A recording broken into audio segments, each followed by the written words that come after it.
नमस्ते दोस्तों, आपका हमारे चैनल में स्वागत है। आज हम प्रेमचंद की हृदय स्पर्शी कहानी दूध का दाम लेकर आए हैं, जो एक मां के निस्वार्थ प्रेम और बलिदान की मार्मिक गाथा है। ये कहानी हमें बताती है कि इंसानियत का असली मोल क्या होता है और कैसे एक गरीब मां का दूध अमीरियत के अहंकार को भी झुका देता है।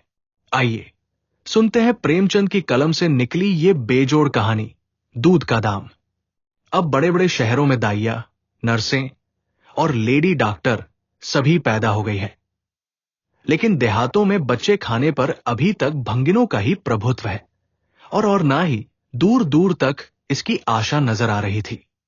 महेशनाथ अपने गांव के जमींदार थे, शिक्षित थे और जच्चे खानों में सुधार की आवश्यकता को मानते थे। लेकिन इसमें जो परेशानियां थी, उन पर कैसे विजय पाते? एक तो कोई भी नर्स देहात में जाने के लिए राजी नहीं हुई, और जो इक्का दुक्का राजी हुई भी उन्होंने इतने पैसे की मांग की कि बाबू साहब को सिर झुकाकर चले आने के सिवा और कुछ न सूझा। लेडी डॉक्टर के पास जाने की उन्हें हिम्मत न पड़ी। उसकी फीस पूरी करने के लिए तो शायद बाबू साहब को अपनी आधी जायदाद बेचनी पड़ती।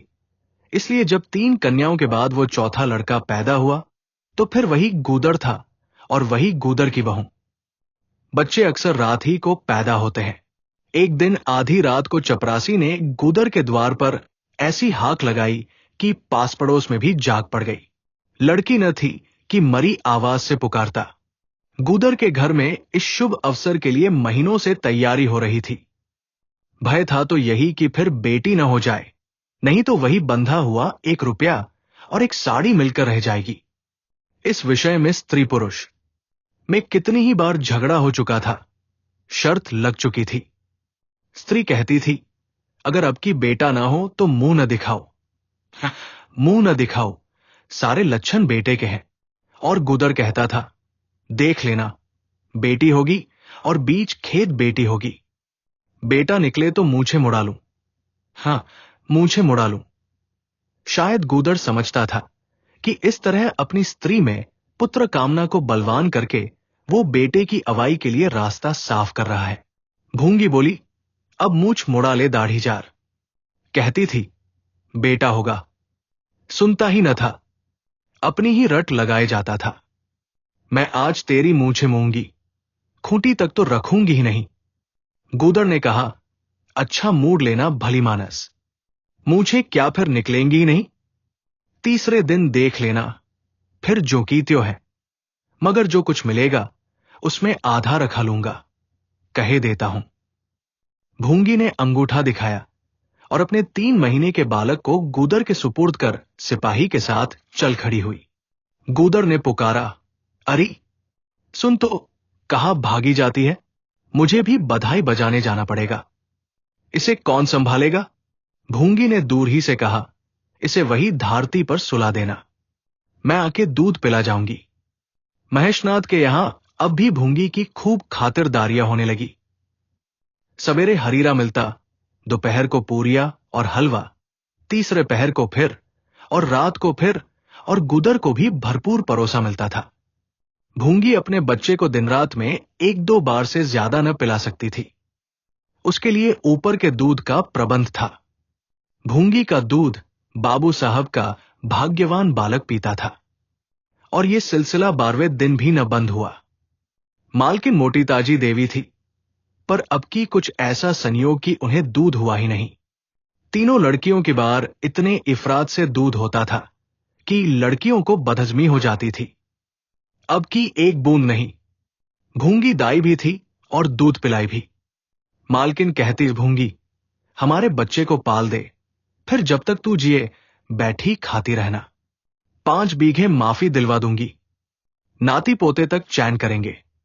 और भूंगी का लाडला ऊपर का दूध हजम न कर सकने के कारण बार बार उल्टी करता और दिन दिन दुबला होता जाता था। भूंगी कहती, बहूजी मूड में चूड़े लूंगी, कहे देती हूं।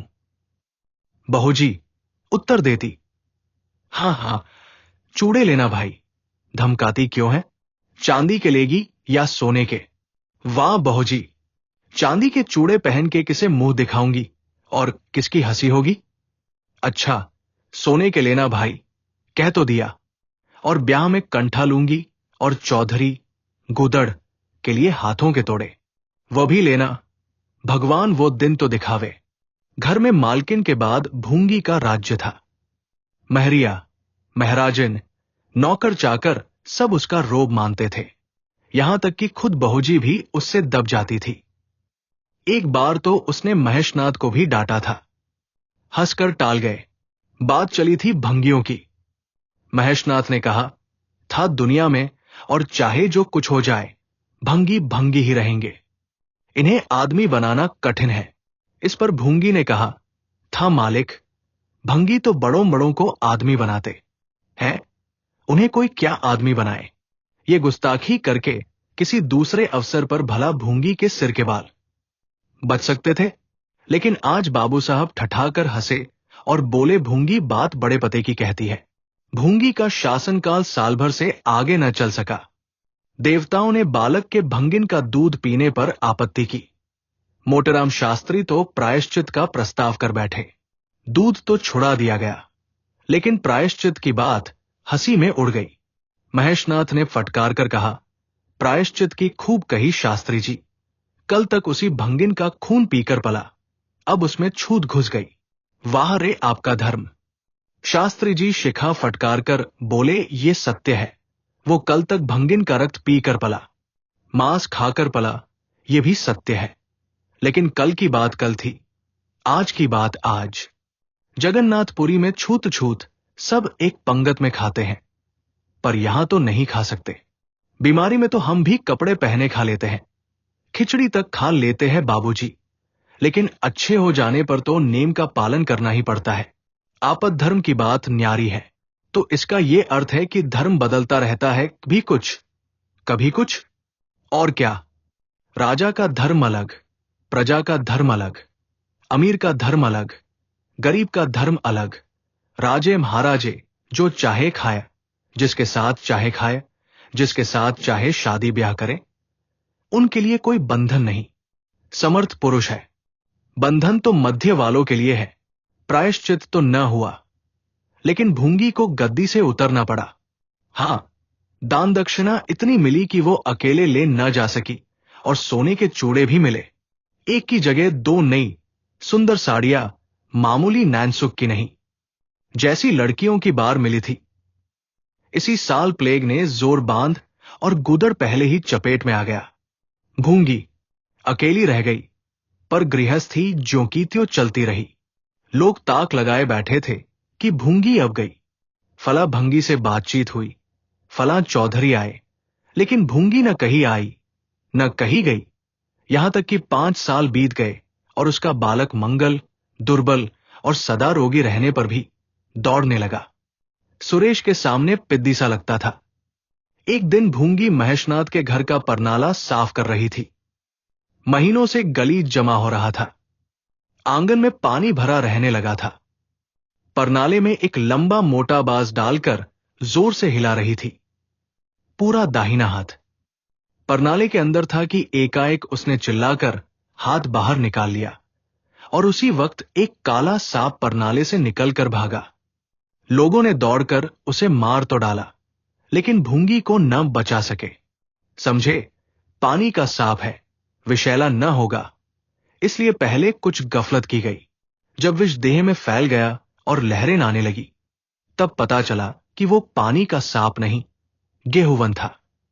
मंगल अब अनाथ था। दिन भर महेश बाबू के द्वार पर मंडराया करता। घर में जूठन इतना बचता था कि ऐसे ऐसे 10-5 बालक पल सकते थे। खाने की कोई कमी न थी। हां, उसे तब बुरा जरूर लगता था जब उसे मिट्टी के कसोरों में ऊपर से खाना दिया जाता था। सब लोग अच्छे अच्छे बर्तनों में खाते हैं, उसके लिए मिट्टी के कसोरे। यूं उसे इस भेदभाव का बिल्कुल ज्ञान न होता था, लेकिन गांव के लड़के चिढ़ा चिढ़ाकर उसका अपमान करते रहते थे। कोई उसे अपने साथ खिलाता भी न था। यहां तक कि जिस टाट पर वो सोता था, वो भी अछूत था। मकान के सामने एक नीम का पेड़ था। इसी के नीचे मंगल का डेरा था। एक फटासा टाट का टुकड़ा, 2 मिट्टी के कसोरे और एक धोती, जो सुरेश बाबू की उतारन थी। जाड़ा, गर्मी, बरसात, हर एक मौसम में वो जगह एक सी आरामदेह थी। और भाग्य का बली मंगल झुलसती हुई लू, गलते हुए जाड़े और मूसलाधार वर्षा में भी जिंदा और पहले से कहीं स्वस्थ था। बस उसका कोई अपना था, तो गांव का एक कुत्ता, जो अपने सहवर्गियों के जुल्म से दुखी होकर मंगल की शरण आ पड़ा था। दोनों एक ही खाना खाते, एक ही टाट पर सोते, तबीयत भी दोनों की एक सी थी और दोनों एक दूसरे के स्वभाव को जान गए थे। कभी आपस में झगड़ा न होता। गांव के धर्मात्मा लोग बाबू साहब की इस उदारता पर आश्चर्य करते। ठीक द्वार के सामने 50 हाथ भी न होगा मंगल का पड़ा रहना उन्हें 16 आने धर्म विरुद्ध जान पड़ा। यही हाल रहा तो थोड़े ही दिनों में धर्म का अंत ही समझो। भंगी को भी भगवान नहीं रचा है, ये हम भी जानते हैं। उसके साथ हमें किसी तरह का अन्याय न करना चाहिए। ये किसे नहीं मालूम? भगवान का तो नाम ही पतित पावन है, लेकिन समाज की मर्यादा भी कोई वस्तु है। उस द्वार पर जाते हुए संकोच होता है। गांव के मालिक है, जाना तो पड़ता ही है, लेकिन बस यही समझ लो कि घृणा होती है। मंगल और टामी में गहरी बनती थी। मंगल कहता, देखो भाई टामी, जरा और खिसक कर सो। आखिर मैं कहां लेटूं? सारा टाट तो तुमने घेर लिया। टामी कूंकू करता, दुम हिलाता और खिसक जाने के बदले और ऊपर चढ़ आता एवं मंगल का मुंह चाटने लगता। शाम को वो एक बार रोज अपना घर देखने और थोड़ी देर रोने जाता। पहले साल फूस का छप्पर गिर पड़ा, दूसरे साल एक दीवार गिरी और अब केवल आधी आधी दीवारें खड़ी थी, जिनका ऊपरी भाग नोकदार हो गया था। यही उसे स्नेह की संपत्ति मिली थी। वही स्मृति ही आकर्षण, वही प्यार उसे एक बार उस उजड़ में खींच ले जाता था और टामी सदैव उसके साथ होता था। मंगल नोकदार दीवार पर बैठ जाता और जीवन के बीते और आने वाले स्वप्न देखने लगता और बार बार उछलकर उसकी गोद में बैठने की असफल चेष्टा करता। एक दिन कई लड़के खेल रहे थे। मंगल भी पहुंचकर दूर खड़ा हो गया। या तो सुरेश को उस पर दया आई या खेलने वालों की जोड़ी पूरी न पड़ती थी, कह नहीं सकते। जो कुछ भी हो, तजवीज की कि आज मंगल को भी खेल में शरीक कर लिया जाए। यहां कौन देखने आता है? क्यों रे मंगल, खेलेगा? मंगल बोला, ना भैया, कहीं मालिक देख ले तो मेरी चमड़ी उधोड़ दी जाए। तुम्हें क्या, तुम तो अलग हो जाओगे। सुरेश ने कहा, तो यहां कौन आता है देखने बे? चल, हम लोग सवार सवार खेलेंगे। तू घोड़ा बनेगा, हम लोग तेरे ऊपर सवारी करके दौड़ाएंगे। मंगल ने शंका की, मैं बराबर घोड़ा ही रहूंगा कि सवारी भी करूंगा? ये बता दो। ये प्रश्न टेढ़ा था। किसी ने इस पर विचार न किया था। सुरेश ने एक क्षण विचार करके कहा, तुझे कौन अपनी पीठ पर बिठाएगा? सोच, आखिर तू भंगी है कि नहीं? मंगल भी कड़ा हो गया।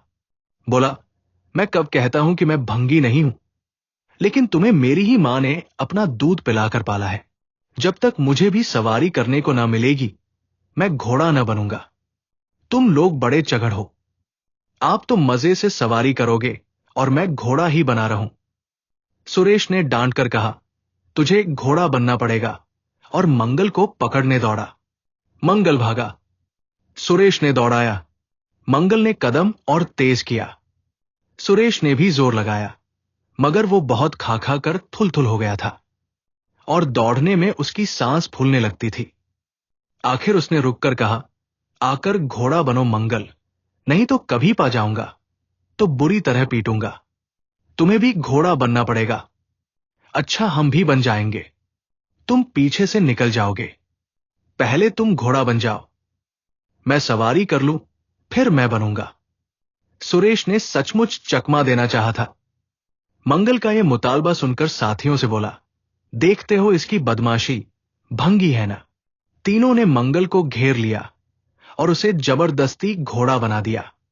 सुरेश ने चटपट उसकी पीठ पर आसन जमा लिया और टिक टिक करके बोला, चल घोड़े चल। मंगल कुछ देर तक तो चला, लेकिन उस बोझ से उसकी कमर टूटी जाती थी। उसने धीरे से पीठ सिकोड़ी और सुरेश की रान के नीचे से सरक गया। सुरेश महोदय लत से गिर पड़े और भूंपू बजाने लगे। मां ने सुना सुरेश कहीं रो रहा है। सुरेश कहीं रोए तो उनके तेज कानों में जरूर भनक पड़ जाती थी, और उसका रोना भी बिल्कुल निराला होता था, जैसे छोटी लाइन के इंजन की आवाज। महरी से बोली, देख तो सुरेश कहीं रो रहा है, पूछ तो किसने मारा है। इतने में सुरेश खुद आंखें मलता हुआ आया। उसे जब रोने का अवसर मिलता था तो मां के पास फरियाद लेकर जरूर आता था। मां मिठाई या मेवे देकर आंसू पोंछ देती थी। आप थे तो 8 साल के, मगर थे बिल्कुल गावदी। हद से ज्यादा प्यार ने उसकी बुद्धि के साथ वही किया था जो हद से ज्यादा भोजन ने उसकी देह के साथ। मां ने पूछा, क्यों रोता है सुरेश, किसने मारा? सुरेश ने रोकर कहा, मंगल ने छू दिया। मां को विश्वास न आया। मंगल इतना निरीह था कि उससे किसी तरह की शरारत की शंका न होती थी, लेकिन जब सुरेश कस्में खाने लगा तो विश्वास करना लाजिम हो गया। मंगल को बुलाकर डांटा, क्यों रे मंगल, अब तुझे बदमाशी सूझने लगी? मैंने तुझसे कहा था सुरेश को कभी मत छूना, याद है कि नहीं? बोल। मंगल ने दबी आवाज से कहा, याद क्यों नहीं है? तो फिर तूने उसे क्यों छुआ? मैंने नहीं छुआ। तूने नहीं छुआ तो वो रोता क्यों था? गिर पड़े, इससे रोने लगे। चोरी और सीना जोरी, देवी जी दांत पीसकर रह गई। मारती तो उसी दम स्नान करना पड़ता, छड़ी तो हाथ में लेनी ही पड़ती, और छूत का विद्युत प्रवाह इस छड़ी के रास्ते उनकी देह में पैवस्त हो जाता। इसलिए जहां तक गालियां दे सकी दी, और हुक्म दिया कि अभी अभी यहां से निकल जा। फिर जो इस द्वार पर तेरी सूरत नजर आई तो खून ही भी जाऊंगी। मुफ्त की रोटियां खा खा कर शरारत सूझती है आदि। मंगल में गैरत तो क्या थी, हां डर था। चुपके से अपने सकोरे उठाए, टाट का टुकड़ा बगल में दबाया, धोती कंधों पर रखी और रोता हुआ वहां से चल पड़ा। अब वो यहां कभी ना आएगा। यही तो होगा कि भूखों मर जाएगा। क्या हरज है, इस तरह जीने से फायदा ही क्या? गांव में उसके लिए और कहां ठिकाना था? भंगी को कौन पनाह देता? उसी खंडहर की ओर चला जहां भले दिनों की स्मृतियां उसके आंसू पोंछ सकती थी, और खूब फूट फूट कर रोया। उसी क्षण टामी भी उसे ढूंढता हुआ पहुंचा, और दोनों फिर अपनी व्यथा भूल गए। लेकिन ज्यों-ज्यों दिन का प्रकाश क्षीण होता जाता था, मंगल की ग्लानि भी क्षीण होती जाती थी। बचपन को बेचैन करने वाली भूख देह का रक्त पी पीकर और भी बलवान होती जाती थी। आंखें बार बार कसोरों की ओर उठ जाती। वहां अब तक सुरेश की जूठी मिठाइयां मिल गई होती। यहां क्या धूल फाके? उसने टामी से सलाह की, खाओगे क्या टामी? मैं तो भूखा लेट रहूंगा। टामी ने कूं-कूं करके शायद कहा, इस तरह का अपमान तो जिंदगी भर सहना है। यूं हिम्मत हारोगे तो कैसे काम चलेगा? मुझे देखो ना। कभी किसी ने डंडा मारा, चिल्ला उठा, फिर जरा देर बाद दुम हिलाता हुआ उसके पास जा पहुंचा। हम तुम दोनों इसीलिए बने हैं भाई। मंगल ने कहा, तो तुम जाओ, जो कुछ मिले खा लो, मेरी परवाह न करो। टामी ने अपनी श्वान भाषा में कहा, अकेला नहीं जाता, तुम्हें साथ लेकर चलूंगा। मैं नहीं जाता तो मैं भी नहीं जाता। भूखों मर जाओगे तो क्या तुम जीते रहोगे? मेरा कौन बैठा है जो रोएगा? यहां भी वही हाल है भाई। क्वार में जिस कुतिया से प्रेम किया था उसने बेवफाई की और अब कल्लू के साथ है। खैरियत यही हुई कि अपने बच्चे लेती गई, नहीं तो मेरी जान गाढ़े में पड़ जाती। 5-5 बच्चों को कौन पालता? एक क्षण के बाद भूख ने एक दूसरी युक्ति सोच निकाली। मालकिन हमें खोज रही होंगी क्या टामी? और क्या, बाबूजी और सुरेश खा चुके होंगे। कहार ने उनकी थाली से जूठन निकाल लिया होगा और हमें पुकार रहा होगा। बाबूजी और सुरेश दोनों की थालियों में घी खूब रहता है, और वो मीठी मीठी चीज हां मलाई, सबका सब घूरे पर डाल दिया जाएगा। देखें, हमें खोजने कोई आता है। खोजने कौन आएगा? क्या कोई पुरोहित हो? एक बार मंगल मंगल होगा और बस थाली परनाले में उड़ेल दी जाएगी। अच्छा, तो चलो चले, मगर मैं छिपा रहूंगा। अगर किसी ने मेरा नाम लेकर न पुकारा तो मैं लौट आऊंगा। ये समझ लो। दोनों वहां से निकले और आकर महेशनाथ के द्वार पर अंधेरे में दबक कर खड़े हो गए। मगर टॉमी को सब्र कहा। वो धीरे से अंदर घुस गया। देखा, महेशनाथ और सुरेश थाली पर बैठ गए हैं। बरोठे में धीरे से बैठ गया, मगर डर रहा था कि कोई डंडा न मार दे। नौकर में बातचीत हो रही थी। एक ने कहा, आज मंगलवा नहीं दिखाई देता। मालकिन ने डांटा था, इससे भागा है साइत। दूसरे ने जवाब दिया, अच्छा हुआ निकाल दिया गया। सबेरे सवेरे भंगी का मुंह देखना पड़ता था। मंगल और अंधेरे में खिसक गया। आशा गहरे जल में डूब गई।